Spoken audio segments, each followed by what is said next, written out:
Hello, as you can see, today for review I've got new model released by Dunu, it's DK-2001.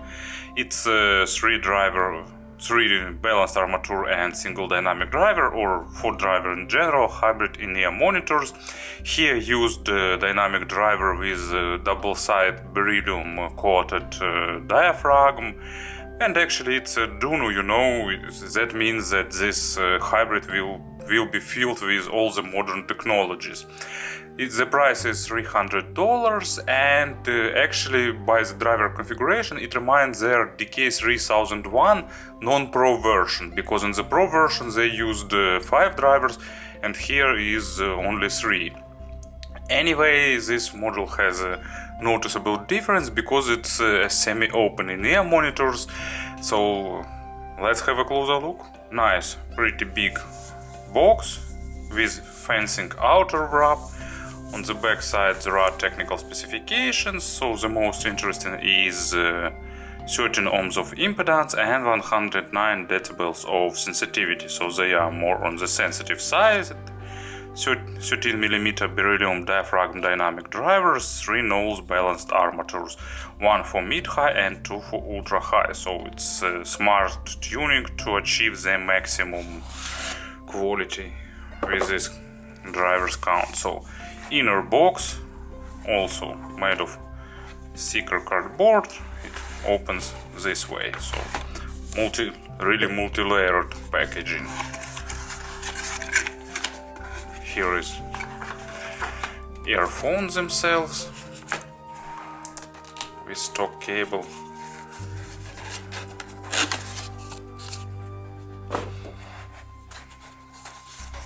Nice, pretty big, stylish leatherette storage pouch, and here we'll probably have a set of tips, so I don't want to tear it apart, so need to be a bit more careful. So what we've got here,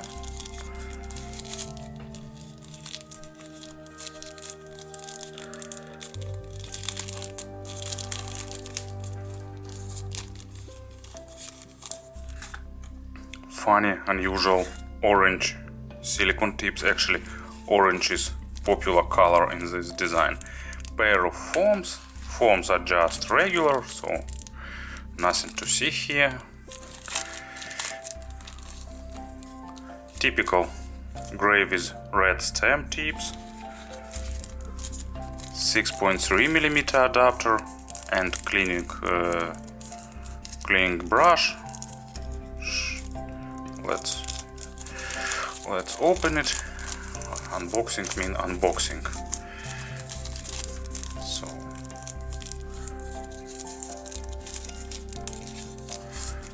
here is cleaning tool and adapter, a bit more stylish than regular 6.3mm adapters, and yet another set of tips.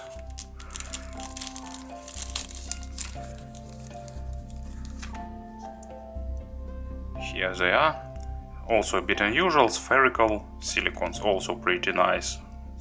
As you can see, accessory set is really good. Presentation is a bit simpler than DK-3001 Pro, but anyway, lot of accessories, lot of tips, and that's good. In terms of design, they are also really nice. So let's unwind them. Dunu selected a bit unusual but really stylish combination of colors. As you can see, black and bright orange combination, nice accent. At least to my taste, it's a subjective part, but I like orange color and I think it looks both unusual but at the same time not too bright or too attention bending. And as you can see, they used similar design to their most recent models. They are even smaller than usual, so fit is nice, long extended spouts with a proper angle. So Dunu told that they've analyzed thousands of ear impressions database and they retuned the shape of the in-ear monitors, the most recent models, so they are fitting better and providing above average sound isolation, but actually due to semi-open design, sound isolation is just average. So, nice extended spout, protective grille, lip for holding the tips, and tips holds really well here, so no risk of staying inside, at least at the beginning. Of course, everything is done really nicely. Level of machine work and craftsmanship is high. Here, this pressure relief hole that gives them semi-open design, and cable is made replaceable. Here used MM6 connectors, really tight, so you need to apply force to disconnect it. They're connecting with a nice click, so they are reliable and probably will serve really well. Stock cable is nice, it's hand braided, silver plated Oxygen Creo copper. It has ear hooks format, no memory wire, but it allows secure fit around the ear. Cable itself pretty soft.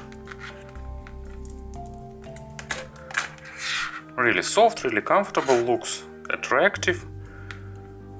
Here is splitter and chin slider, but you won't need it, it's not getting hot when it's cold. Microphonic effect is almost zero, so no issues with that.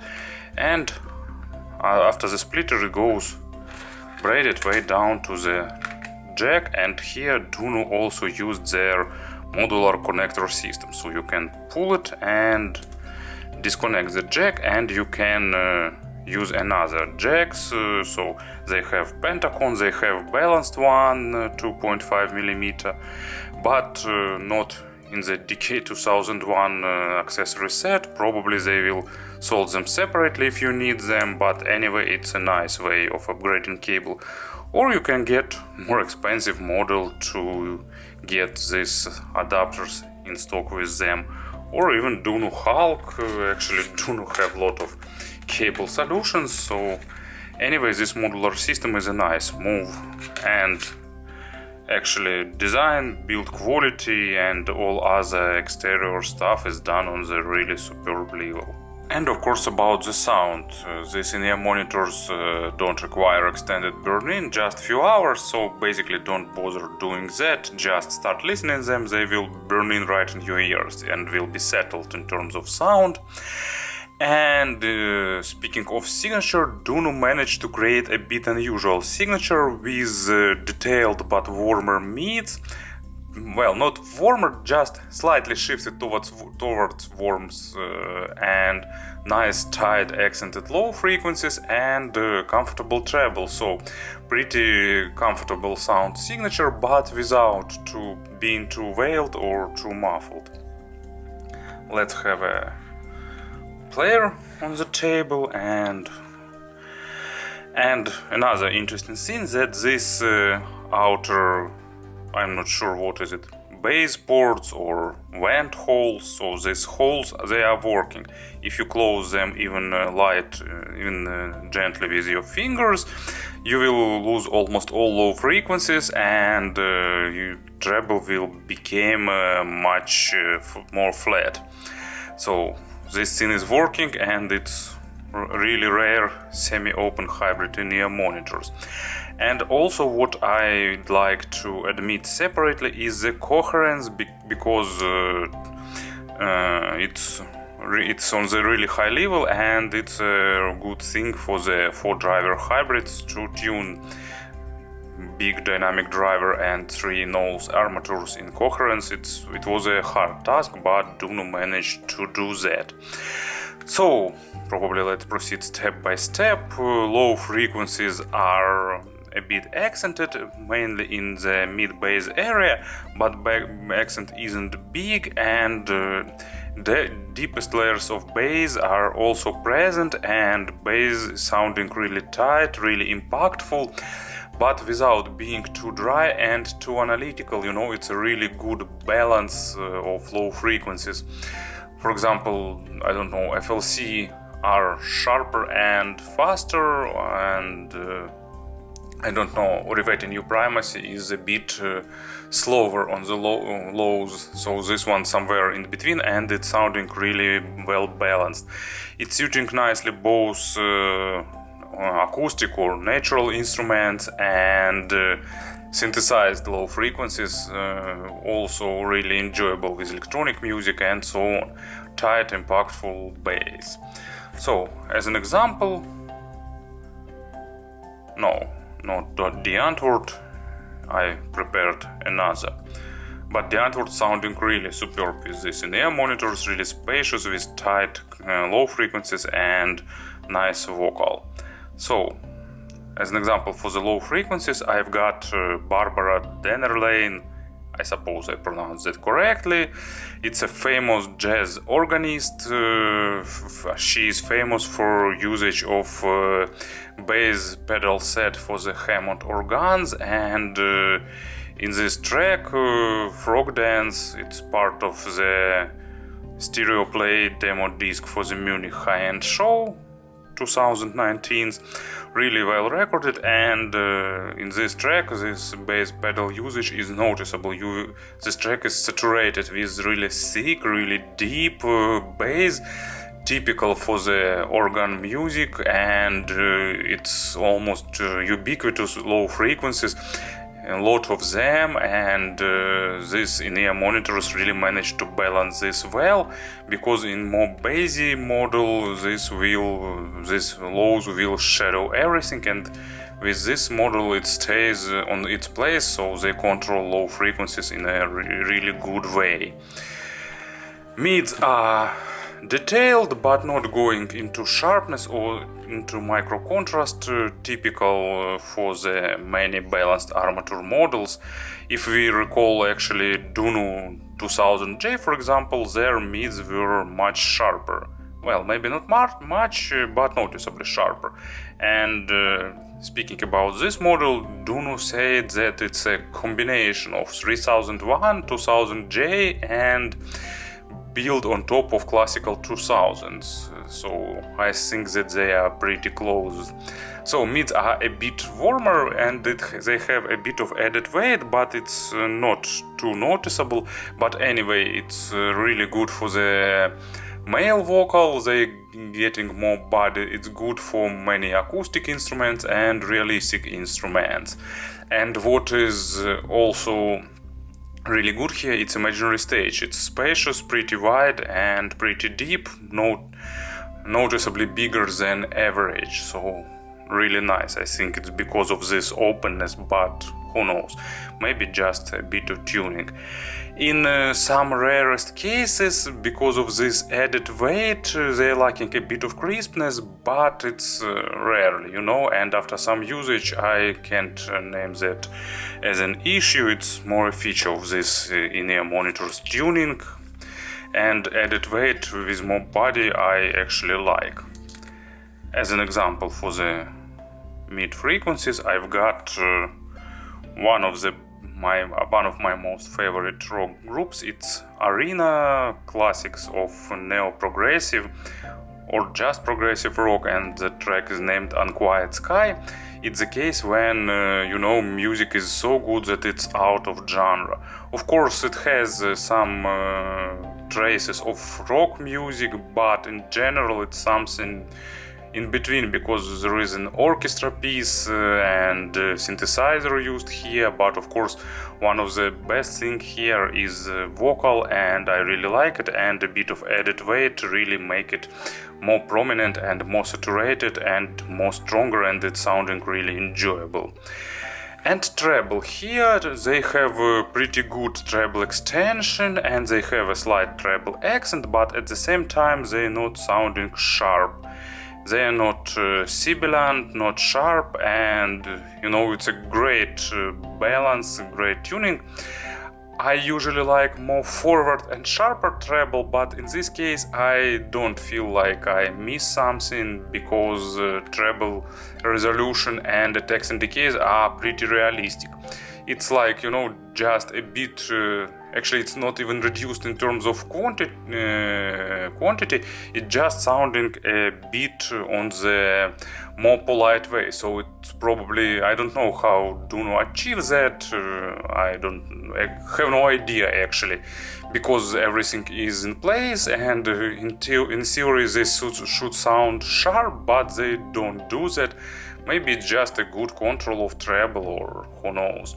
So extension is normal, even a bit above average, not as good as more expensive models of course, but still pretty nice. So they are saturating everything with overtones pretty good.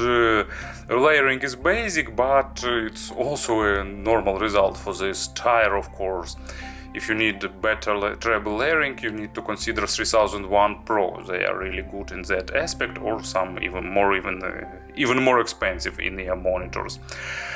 So I need probably to speak about the example for the treble. It's Steven Wilson, another genius of music, another case of progressive rock being so good that it's staying out of the genre.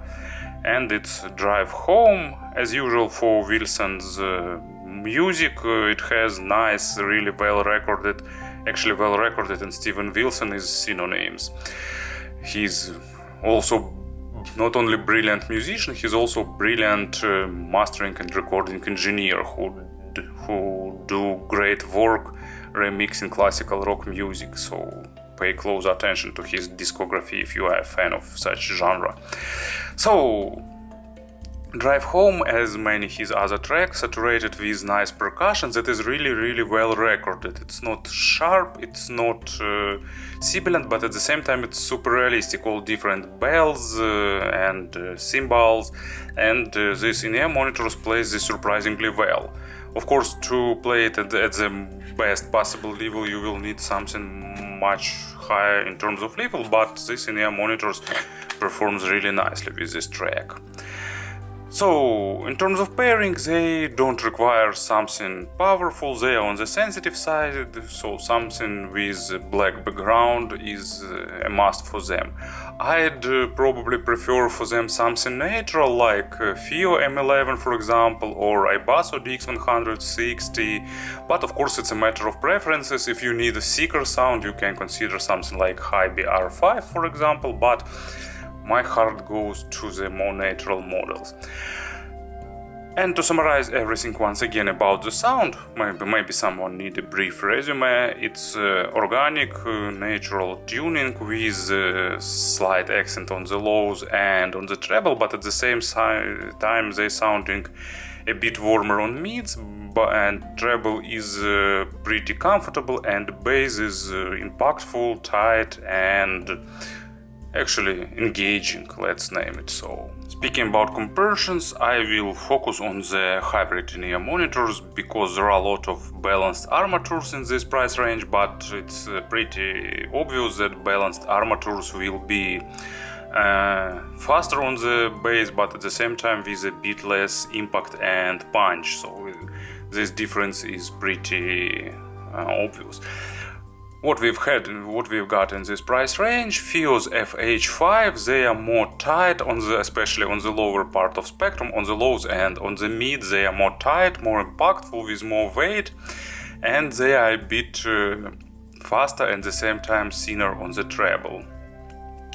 Comparing with other Dunu models, so 2002 is more mid-focused model, so they more mid-forward than this model.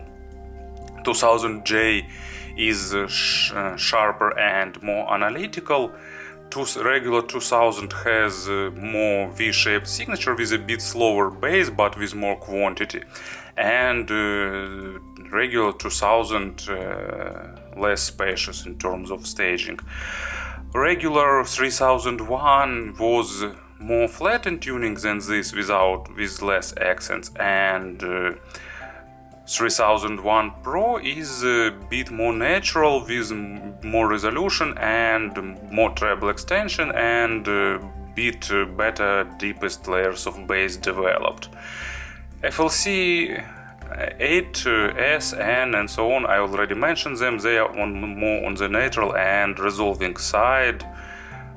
What other models I can name? IMR, they are different. They are also hybrid, but they using piezo tweeter and dynamic driver for the mids, so they are a bit more weightier and less resolving on the mids. They usually are more impactful, and on the bass it have more body, and treble is more extended with a bit better layering. Maybe I forgot some other famous models, so just feel free to ask. I will try to compare them if I remember it and if I will be able to do it, but actually Dunu created a really good model. You know, it's not probably audiophilic for the audiophiles, for those who like more technical, more resolving in-ear monitors. Exists 3001 Pro, and it's a great offer in this price range, but this one is for those who like more relaxed signature and more enjoyable. So it's a good model that probably will gather a lot of attention. So thank you for listening and have a nice day.